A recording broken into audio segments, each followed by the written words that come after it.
গ্রাম বাংলা, গরমের শেষ বিকেল, আকাশে লাল সূর্য ডুবছে, আর সেই সময় দূর থেকে ভেসে আসছে ঢাকের শব্দ। ঢাকের তালে তালে শুরু হচ্ছে এক প্রাচীন রহস্যময় ভক্তিমূলক উৎসব, চড়ক পূজা। এই পূজা শুধু একটি ধর্মীয় আচার নয়, এটি ভক্তির চরম পরীক্ষা, শরীরের সহনশীলতার এক অবিশ্বাস্য উদাহরণ এবং বাংলার হাজার বছরের সংস্কৃতির এক জীবন্ত প্রতিচ্ছবি। কিন্তু প্রশ্ন হলো, কেন মানুষ নিজের শরীরকে কষ্ট দিয়ে এই পূজা করে? কোথা থেকে শুরু হলো এই ভয়ঙ্কর অথচ পবিত্র আচার? চড়ক পূজার সঙ্গে গাজন উৎসবের সম্পর্কই বা কী? আজকের এই ভিডিওতে আমরা জানব চড়ক পূজার ইতিহাস, উৎপত্তি, লোকবিশ্বাস এবং সাংস্কৃতিক গুরুত্ব, একদম সহজ ভাষায় গল্পের মতো করে। চড়ক পূজার ইতিহাস খুবই প্রাচীন। ধারণা করা হয় এই পূজার সূচনা হয়েছিল প্রায় 500 থেকে 1000 বছর আগে গ্রাম বাংলার গ্রামাঞ্চলে। এই পূজা মূলত ভগবান শিবের উদ্দেশ্যে করা হয়। শিব, যিনি সংহারক আবার সৃষ্টিরও প্রতীক, তিনি তপস্যার দেবতা, দুঃখ সহ্য করার প্রতীক। গ্রাম বাংলার মানুষ বিশ্বাস করত, যদি তারা শিবকে খুশি করতে পারে তাহলে তাদের জীবনে আসবে সুখ, শান্তি এবং সমৃদ্ধি। তাই বছরের শেষ দিনে চৈত্র সংক্রান্তির সময় মানুষ শুরু করত এক কঠিন সাধনা, যার নাম চড়ক পূজা। চড়ক শব্দটি এসেছে চক্র বা ঘূর্ণন থেকে। এই পূজার সবচেয়ে আকর্ষণীয় অংশ হল একটি লম্বা কাঠের খুঁটির সঙ্গে দড়ি বেঁধে ভক্তদের শরীরের সঙ্গে হুক লাগিয়ে তাদের ঘোরানো হয় আকাশে। এই ঘূর্ণনই চড়ক নামে পরিচিত। ভাবুন একবার, একজন মানুষ নিজের শরীরে লোহার হুক গেঁথে আকাশে ঘুরছে এবং তবুও তার মুখে ভক্তির হাসি। এটা কি শুধুই কষ্ট? না, এটা ভক্তির এক চরম রূপ। প্রাচীন বাংলায় মানুষ বিশ্বাস করত এই পৃথিবী দেবতা ও অশুভ শক্তির দ্বারা নিয়ন্ত্রিত।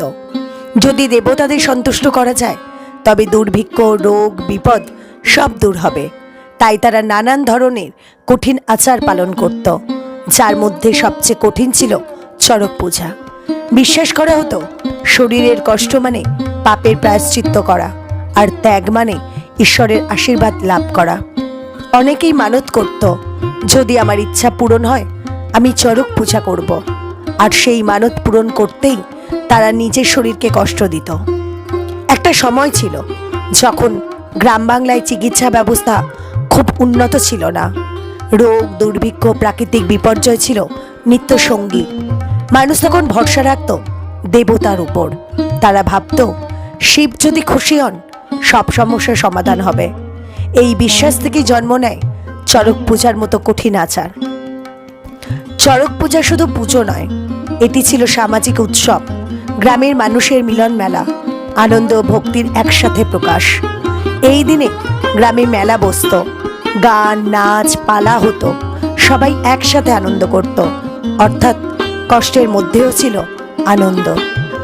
চড়ক পূজার উৎপত্তি, কোথা থেকে এর শুরু? চড়ক পূজার সঠিক উৎপত্তি নিয়ে ইতিহাসবিদদের মধ্যে মতভেদ রয়েছে। তবে অধিকাংশ গবেষক মনে করেন এই পূজা শুরু হয়েছিল প্রাচীন বাংলার লোকধর্ম ও শৈব ধর্মের মিলনে। গ্রাম বাংলায় তখন প্রচলিত ছিল প্রকৃতি পূজা, গাছ, নদী, পাহাড়কে দেবতা হিসেবে মানা, অশুভ শক্তিকে দূরে রাখার জন্য ত্যাগ। এর সঙ্গে এখন যুক্ত হলো ভগবান শিবের পূজা। তখন তৈরি হলো এক নতুন আচার, চড়ক পূজা। শিবকে বলা হয় তপস্যার দেবতা, বৈরাগ্যের প্রতীক। তিনি নিজেই কঠিন সাধনা করেন, শ্মশানে বসবাস করেন, আর সব কষ্টকে সহজভাবে গ্রহণ করেন। এই কারণেই ভক্তরা বিশ্বাস করত, যদি আমরা শিবের মতো কষ্ট সহ্য করি তাহলে শিব আমাদের আশীর্বাদ করবেন। এই বিশ্বাস থেকেই শুরু হয় শরীরে হুক গাঁথা, আগুনের উপর হাঁটা, কাঁটার বিছানায় শোয়া, সবই ভগবান শিবকে সন্তুষ্ট করার জন্য। প্রাচীন বাংলায় কিছু অদ্ভুত কিন্তু গভীর বিশ্বাস প্রচলিত ছিল। মানত পূরণের বিশ্বাস। মানুষ মনে করত, যদি আমি চড়ক পূজা করি আমার ইচ্ছা পূরণ হবে, যেমন অসুখ ভালো হওয়া, সন্তান লাভ করা, অর্থের উন্নতি হওয়া। এই সব কারণে মানুষ মানত করত। পাপ মোচনের বিশ্বাস। অনেকেই মনে করত শরীরের কষ্ট দিলে পাপ দূর হয়, তাই তারা নিজেরাই কষ্টকে গ্রহণ করত একটি পবিত্র কাজ হিসেবে। অশুভ শক্তি দূর করার বিশ্বাস। গ্রামে তখন অনেক রোগ ও বিপদ ছিল, যেমন মহামারী, খরা, ফসল নষ্ট হওয়া। মানুষ ভাবত এইসব অশুভ শক্তিকে দূরে রাখতে চড়ক পূজা দরকার। চড়ক পূজার সাথে সরাসরি বড় কোনো পুরাণের সম্পর্ক নেই, তবুও এর ধারণা অনেকটাই মেলে তপস্যা ও আত্মত্যাগের ধারণার সঙ্গে। যেমন ঋষিমুনিদের কঠিন সাধনা, দেবতাদের সন্তুষ্ট করার জন্য ত্যাগ, এই সব থেকেই অনুপ্রাণিত হয়ে গ্রাম বাংলার মানুষ নিজেদের মতো করে তৈরি করেছে চড়ক পূজার আচার। আজকের দিনে আমরা জানি এইসব আচার বৈজ্ঞানিকভাবে সঠিক নয়, কিন্তু তখনকার সময়ে বিশ্বাসই ছিল মানুষের শক্তি, ভক্তিই ছিল তাদের সাহস। এই বিশ্বাসই তাদের কষ্ট সহ্য করার শক্তি দিত। এবার আমরা জানব সেই উৎসব যেটা ছাড়া চড়ক পূজা অসম্পূর্ণ, গাজন উৎসব। অনেকেই ভাবেন চড়ক পূজা আলাদা, কিন্তু সত্যি হলো চড়ক পূজা আসলে গাজনেরই একটি অংশ। গাজন হলো বাংলার এক প্রাচীন লোক উৎসব, যা মূলত ভগবান শিবের উদ্দেশ্যে পালন করা হয়।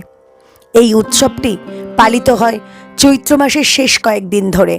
চৈত্র সংক্রান্তির দিন এর চূড়ান্ত পর্ব। এই গাজনের শেষ দিনেই অনুষ্ঠিত হয় চড়ক পূজা, অর্থাৎ গাজন হলো পুরো উৎসব, আর চড়ক পূজা হলো তার শেষ ও সবচেয়ে গুরুত্বপূর্ণ অংশ। গাজন শব্দটির অর্থ নিয়ে নানা মত রয়েছে। কিছু গবেষক বলেন গর্জন শব্দ থেকে এসেছে গাজন, কারণ এই সময় ভক্তরা জোরে জোরে চিৎকার করে, বোল বোম, হর হর মহাদেব। আবার কেউ বলেন গাজন মানে হলো আনন্দ উল্লাস, অর্থাৎ ভক্তি, কষ্ট এবং আনন্দ হলো গাজন উৎসব। গাজন উৎসবে যারা অংশ নেয় তাদের বলা হয় গাজনের সন্ন্যাসী বা ভক্ত। তারা সাধারণ মানুষই, কৃষক, শ্রমিক, গ্রামের যুবক, কিন্তু গাজনের সময় তারা নিজেদের সম্পূর্ণভাবে শিবের কাছে উৎসর্গ করে। গাজন শুরু হওয়ার কয়েকদিন আগে থেকেই ভক্তরা পালন করে কঠিন নিয়ম, উপবাস। অনেকেই সারাদিন না খেয়ে থাকে, কেউ শুধু ফল খায়। ব্রহ্মচর্য পালন। এই সময় তারা সব রকম ভোগ বিলাস থেকে দূরে থাকে। মাটিতে শোয়া, আরাম ছেড়ে তারা মাটিতে ঘুমায়।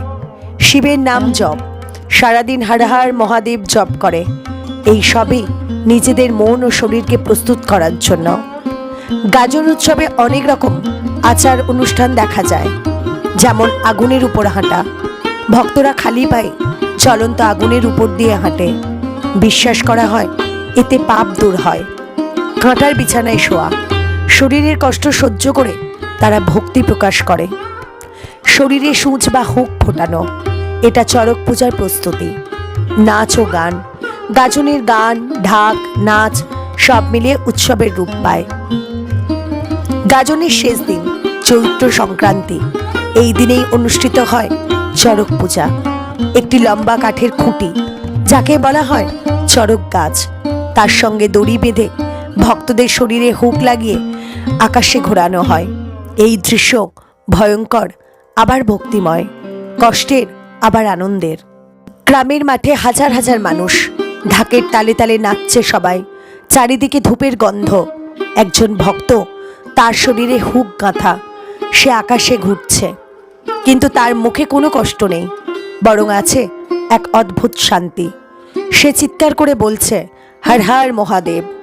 এই দৃশ্য দেখলে গা শিউরে ওঠে, কিন্তু মন ভরে যায় ভক্তিতে। গাজন শুধু কষ্ট নয়, এটা আনন্দেরও উৎসব। গ্রামে মেলা বসে, দোকান, খেলনা, মিষ্টি, শিশুরা আনন্দ করে। অর্থাৎ ধর্ম, সংস্কৃতি আর আনন্দই হলো গাজন উৎসব। সময়ের সাথে সাথে চড়ক পূজা শুধু গ্রামেই সীমাবদ্ধ থাকেনি। মধ্যযুগে অনেক রাজা ও জমিদার এই পূজাকে সমর্থন করতে শুরু করেন। কিন্তু কেন?